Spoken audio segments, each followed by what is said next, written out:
రాజ్కోట్ వేదికగా ఐర్లాండ్ మహిళా జట్టుతో జరుగుతున్న మూడో వన్డేలో భారత మహిళా జట్టు విధ్వంసం సృష్టించింది. నిర్ణీత 50 ఓవర్లలో ఏకంగా 435 రన్స్ చేసింది. టాస్ గెలిచి మొదట బ్యాటింగ్ చేస్తున్న టీమిండియా ఐర్లాండ్ బౌలర్లకు చుక్కలు చూపించింది. భారత బ్యాటర్లు ఆకస్మే హద్దుగా చెలరేగారు. ప్రతీకర్ రావల్ 154 పరుగులు, స్మృతి మందన 135 పరుగులతో విధ్వంసం సృష్టించారు.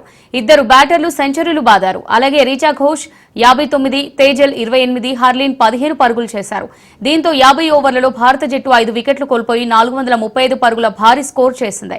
ఐర్లాండ్ బౌలర్లలో ఓర్లా 2 వికెట్లు తీయగా ఫ్రేయా, కెల్లీ డెంప్సీ చెరో వికెట్ పడగొట్టారు. ఇక వన్డేలో భారత జట్టుకు ఇదే అత్యధిక స్కోర్.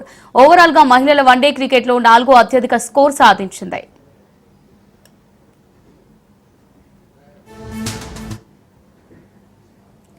టీమిండియా స్టార్ ఓపెనర్ స్మృతి మందన సరికొత్త చరిత్ర సృష్టించింది. వన్డేలో తక్కువ బంతుల్లోనే శతకం బాదిన భారత తొలి మహిళా క్రికెటర్గా రికార్డు సాధించింది. ఐర్లాండ్తో జరుగుతున్న మూడో వన్డే సందర్భంగా స్మృతి మందన ఈ ఘనత సాధించింది. అంతేకాదు మహిళల వన్డే క్రికెట్లో 10 సెంచరీలు పూర్తి చేసుకుని మరో అరుదైన రికార్డును కూడా తన ఖాతాలో వేసుకుంది.